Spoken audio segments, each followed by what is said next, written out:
Il y a une chose que votre lecteur de glycémie ne vous dit pas. Il vous donne un chiffre chaque matin, mais il ne vous explique jamais pourquoi ce chiffre a grimpé pendant que vous dormiez paisiblement, sans rien manger, sans rien faire. Et c'est précisément ce silence-là, ce mystère biologique qui se joue dans votre corps entre 2 heures et 6 heures du matin que personne ne vous a encore vraiment expliqué. Pas vraiment. Pas avec les mots qu'il faut.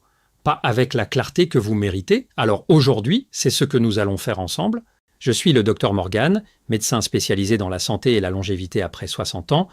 Depuis plus de 20 ans, j'accompagne des hommes et des femmes qui font exactement ce qu'on leur a dit de faire, qui prennent leurs médicaments, qui évitent le sucre, qui marchent malgré la fatigue et qui se réveillent en pourtant chaque matin avec ce chiffre trop haut sur leur lecteur. Ce chiffre qui décourage, ce chiffre qui épuise, ce chiffre qui parfois donne envie d'arrêter de mesurer tellement il fait mal à voir. Si vous êtes là aujourd'hui, c'est peut-être parce que vous vous reconnaissez dans ces mots. Et je veux que vous sachiez quelque chose avant même que nous commencions. Ce qui vous arrive n'est pas de votre faute. Ce n'est pas un manque de volonté, ce n'est pas une défaillance personnelle, c'est un mécanisme biologique précis, profond, ancré dans la physiologie du corps vieillissant et surtout, c'est un mécanisme que l'on peut apprendre à influencer. Pas à éliminer, parce que la médecine ne fonctionne pas comme ça, mais à accompagner, à guider, à calmer. Alors installez-vous confortablement, parce que ce que je vais vous expliquer aujourd'hui va peut-être changer la façon dont vous regardez vos matins pour toujours.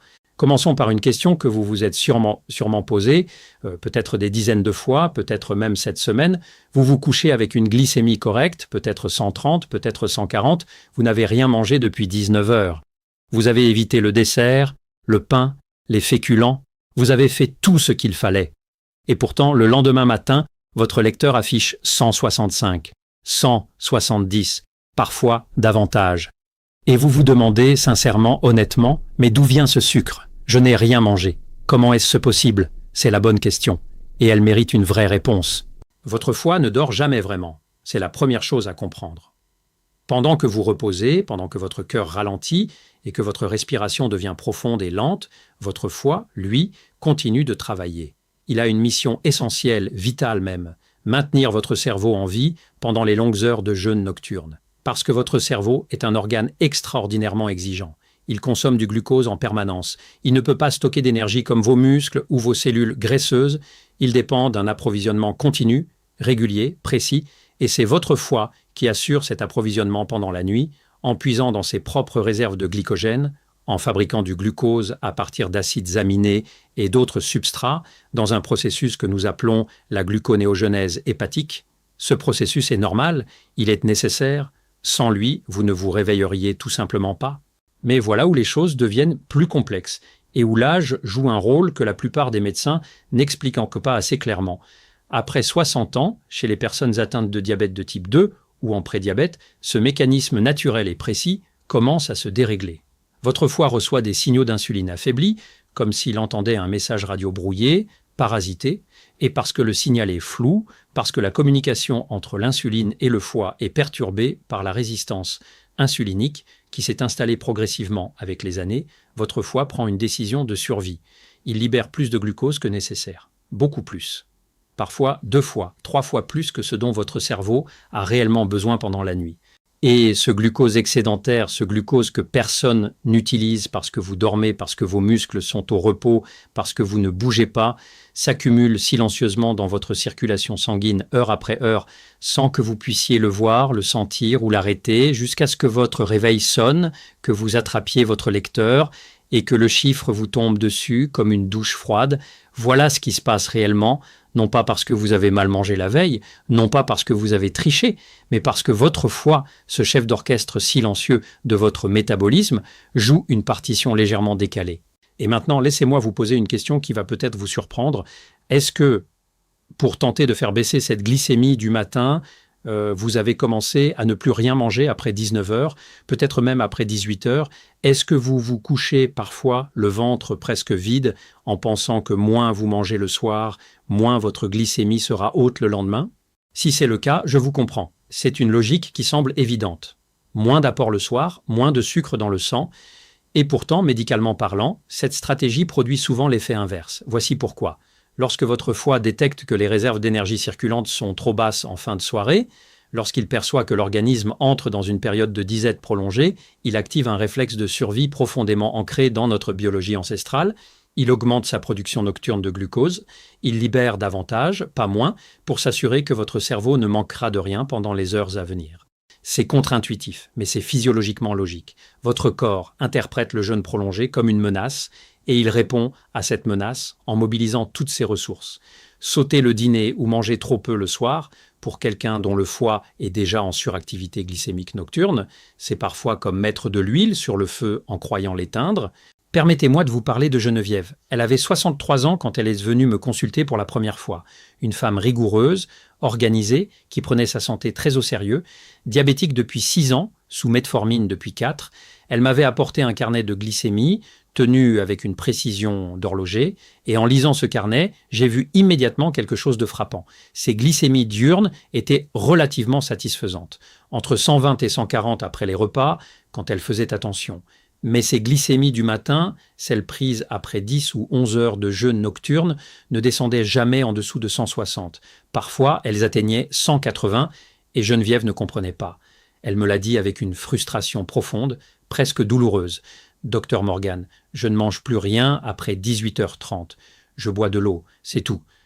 Et pourtant, mes matins sont catastrophiques. » Ce que j'ai expliqué à Geneviève ce jour-là, c'est exactement ce que je suis en train de vous expliquer.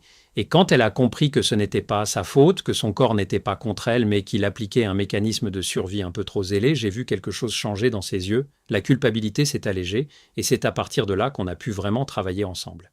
Alors parlons maintenant de ce que vous pouvez concrètement faire. Et je veux être très clair avec vous. Il ne s'agit pas de solutions miracles, il ne s'agit pas de remplacer vos médicaments, ni de promettre des résultats spectaculaires en 48 heures.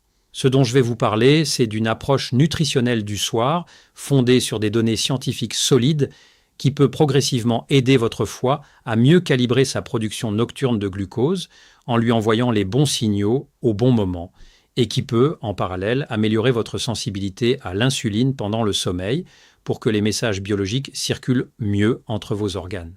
La première chose que je veux vous dire, c'est que votre dîner est probablement le repas le plus stratégique de votre journée si vous êtes diabétique ou prédiabétique après 60 ans. Pas le plus calorique, pas le plus abondant, mais le plus stratégique. Parce que ce que vous mangez entre 18h et 20h va conditionner en grande partie ce que votre foie va faire pendant les 8 heures suivantes.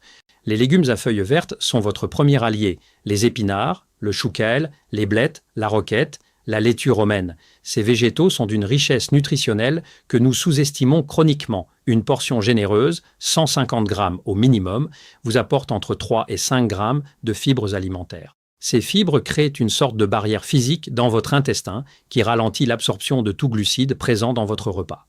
Moins d'absorption rapide, c'est moins de pic glycémique post-prandial. C'est une glycémie qui monte doucement plutôt qu'en flèche.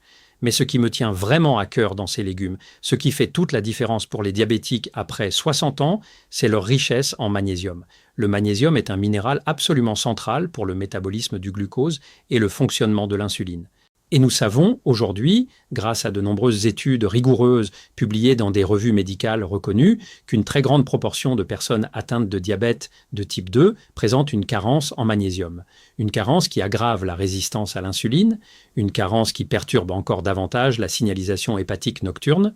En mangeant des légumes à feuilles vertes chaque soir, vous corrigez progressivement cette carence et cette correction, modeste au début, s'accumule avec le temps et peut améliorer sensiblement votre sensibilité à l'insuline pendant la nuit. Faites une grande salade d'épinards frais comme plat principal, pas comme garniture.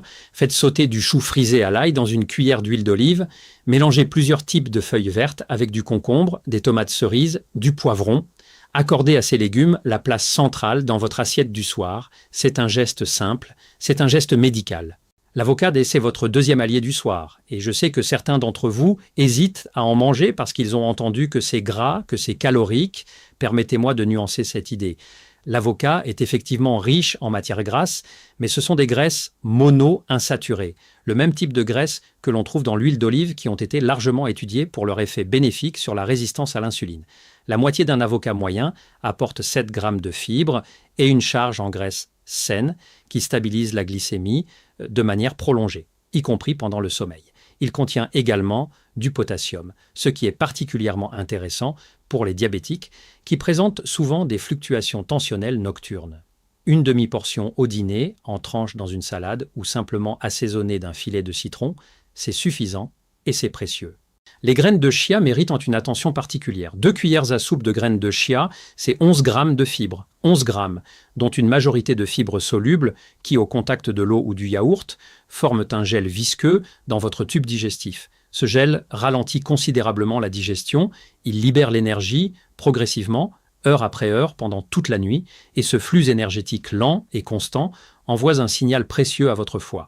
Il y a de l'énergie disponible, tu n'as pas besoin de puiser dans tes réserves à outrance, tu n'as pas besoin de libérer du glucose en excès. Les graines de chia contiennent aussi des acides gras oméga 3 qui ont un effet anti-inflammatoire documenté. Et l'inflammation chronique de bas grade, cette inflammation silencieuse que presque tous les diabétiques de type 2 portent sans le savoir, c'est l'un des facteurs aggravants majeurs de la résistance à l'insuline. Faites tremper 2 cuillères à soupe dans un demi-verre d'eau ou de lait végétal pendant 20 à 20 minutes. Vous obtenez un gel que vous pouvez ajouter à votre yaourt du soir, à une salade, ou consommer tel quel comme petite collation 1 heure avant de vous coucher. Et parlons justement de cette petite collation du soir. Beaucoup de diabétiques m'ont dit qu'ils avaient honte d'avoir faim le soir, qu'ils se retenaient, que manger après 20 heures leur semblait une faute. Je veux corriger cette idée fermement. Une petite collation nutritionnellement intelligente, prise environ 1 heure avant le coucher, peut être exactement ce dont votre foie a besoin pour éviter de surcompenser pendant la nuit. Ce n'est pas une trahison, c'est une stratégie thérapeutique.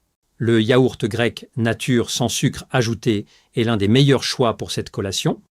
Une portion de 150 grammes apporte entre 15 et 20 grammes de protéines, et les protéines ont un effet remarquable sur la glycémie nocturne. Elles signalent à votre foie que les réserves nutritionnelles sont suffisantes, qu'il n'a pas besoin de mobiliser autant de glucose stocké pour compenser un déficit énergétique perçu. De plus, le yaourt grec est riche en probiotiques, ces bactéries bénéfiques qui peuplent votre intestin. Or, nous savons aujourd'hui que le microbiome intestinal joue un rôle réel, démontré scientifiquement, dans la régulation de la sensibilité à l'insuline et dans la réduction de l'inflammation systémique. Choisissez toujours un yaourt grec nature, sans sucre, sans arôme. Lisez l'étiquette. La liste des ingrédients ne doit comporter que du lait et des ferments. Une petite poignée de 30 grammes de noix ou d'amandes crues, non salées, peut accompagner ce yaourt. Les amandes en particulier ont été étudiées dans plusieurs essais cliniques pour leur effet sur la glycémie à jeun. Leur richesse en graisses saines, en fibres et en protéines végétales crée une synergie nutritionnelle qui soutient la stabilité glycémique pendant plusieurs heures. Les noix apportent des oméga 3 d'origine végétale, avec leurs effets anti-inflammatoires bien documentés. 30 grammes, c'est suffisant. Ne dépassez pas cette quantité au dîner parce que ces aliments sont denses en calories et que l'équilibre énergétique global reste important. Les fruits rouges méritent également leur place dans votre soir. Les myrtilles, les framboises, les fraises, les mûres. Ces petits fruits sont les alliés particuliers des diabétiques parce qu'ils ont un indice glycémique très bas. Ils contiennent des anthocyanes, ces pigments naturels qui donnent leur couleur aux fruits rouges et qui ont montré des effets positifs sur la sensibilité à l'insuline dans plusieurs études. Une demi-tasse de fruits rouges, frais ou surgelés, sans sucre ajouté peut accompagner votre yaourt du soir, apporter une touche de saveur douce, satisfaire sans faire grimper la glycémie. C'est votre dessert sain, votre récompense bienveillante après une journée de rigueur. Maintenant, je veux vous parler de 2 alliés plus discrets mais réellement puissants. La cannelle d'abord. Une cuillère à café de cannelle saupoudrée dans votre yaourt, dans une infusion chaude sans sucre, sur vos fruits rouges. La cannelle contient des polyphénols actifs, dont le cinnamaldéhyde, qui ont une action démontrée sur le métabolisme du glucose. Ces composés ralentissent la digestion des glucides, diminuent leur absorption intestinale et améliorent la réponse cellulaire à l'insuline. Plusieurs études ont montré une réduction mesurable de la glycémie à jeun chez des patients diabétiques consommant de la cannelle régulièrement. Attention cependant, choisissez de la cannelle de Ceylan, qui est la variété douce et médicinale, plutôt que la cannelle cassia, plus courante dans les supermarchés, qui contient de la coumarine en quantité potentiellement problématique pour le foie, si consommée en excès. Le vinaigre de cidre de pomme est le second allié discret, 1 à 2 cuillères à soupe diluées dans un grand verre d'eau, prise 15 minutes avant votre dîner. L'acide acétique qu'il contient ralentit la vidange gastrique, c'est-à-dire la vitesse à laquelle les aliments quittent votre estomac pour passer dans l'intestin. Un estomac qui se vide plus lentement, c'est des glucides absorbés plus progressivement, c'est un pic glycémique postprandial atténué. L'acide acétique a également montré des effets sur la façon dont le foie traite le glucose pendant la nuit. Ne le consommez jamais pur car il est très acide et peut endommager l'émail dentaire. Toujours dilué. Et si vous prenez des médicaments pour la tension artérielle ou des diurétiques, parlez-en à votre médecin avant d'intégrer le vinaigre de cidre régulièrement à votre routine. Les lentilles cuites sont un trésor nutritionnel que je recommande à presque tous mes patients diabétiques après 60 ans. 100 g de lentilles cuites apportent 9 g de protéines végétales et 8 g de fibres. Cette combinaison protéines-fibres est exactement ce que vous recherchez pour un dîner glycémiquement intelligent. Elle abaisse la charge glycémique globale du repas, elle maintient la satiété pendant des heures et elle fournit du magnésium et de l'acide folique, deux micronutriments importants pour le métabolisme énergétique. Ajoutez une demi-tasse de lentilles cuites à une soupe de légumes, mélangez-les à une salade verte, incorporez-les dans un plat de légumes rôtis. Elles s'intègrent discrètement à presque tout. Et si vous aimez le chocolat, voici une nouvelle qui vous fera peut-être sourire. Un chocolat noir à au moins 85% de cacao, consommé en petite quantité, 2 ou 3 petits carrés, soit environ 20 grammes, peut s'intégrer positivement dans votre routine du soir. Les flavonoïdes qu'il contient ont des propriétés antioxydantes et anti-inflammatoires documentées et améliorent la sensibilité à l'insuline. Ce n'est pas une autorisation de manger du chocolat à volonté, c'est une invitation à savourer, en conscience, une petite douceur qui ne sabote pas votre travail. Choisissez un chocolat avec du vrai cacao en pourcentage élevé, sans sucre ajouté en excès, sans fourrage. 2 carrés, pas plus, et savourez-les lentement. Je veux maintenant vous parler des signaux que vous ne devez jamais ignorer, parce que tout ce que nous venons d'aborder ensemble concerne la prévention, l'optimisation, l'accompagnement. Mais il y a des moments où votre corps parle plus fort et ces moments demandent une attention médicale immédiate. Si votre glycémie à jeun dépasse régulièrement 200, malgré vos efforts alimentaires et médicamenteux, c'est un signal qui réclame une révision de votre traitement avec votre médecin. Ce n'est pas le moment d'attendre ou d'ajuster seul votre alimentation. Si vous ressentez des épisodes de vertige en vous levant le matin, des sueurs nocturnes importantes, des palpitations pendant la nuit, ce sont des signes qui méritent une évaluation urgente. Parfois, une glycémie trop haute la nuit peut s'accompagner de phénomènes de rebond complexes. Et seul un suivi médical approprié peut vous guider correctement. Si vous ressentez une soif excessive nocturne, des envies d'uriner fréquentes qui perturbent votre sommeil, une fatigue qui ne cède pas malgré une nuit complète, ne les attribuez pas simplement à l'âge. Ce sont des signaux métaboliques qui méritent une consultation rapide. Et parlons une dernière fois du sommeil lui-même, parce que le sommeil n'est pas seulement le moment où votre glycémie fluctue, c'est aussi l'un des régulateurs les plus puissants de votre métabolisme glucidique. Une nuit de mauvais sommeil, trop courte, trop fragmentée, augmente directement les hormones de stress, le cortisol en particulier, qui stimule à son tour la production hépatique de glucose. Une nuit mal dormie, c'est souvent une glycémie du matin plus élevée que d'habitude, même si vous avez parfaitement mangé la veille. Après 60 ans, le sommeil est moins profond, plus facilement perturbé. Protéger la qualité de vos nuits, c'est aussi prendre soin de votre glycémie. Évitez les écrans dans la chambre à l'approche du coucher. Maintenez une température fraîche. Couchez-vous à horaires réguliers. Et si vous souffrez de ronflements importants ou d'épisodes d'apnée du sommeil, faites-le évaluer sérieusement, parce que l'apnée du sommeil non traitée est l'un des facteurs aggravants les plus méconnus du mauvais contrôle glycémique nocturne. Alors voilà ce que je voulais vous partager aujourd'hui.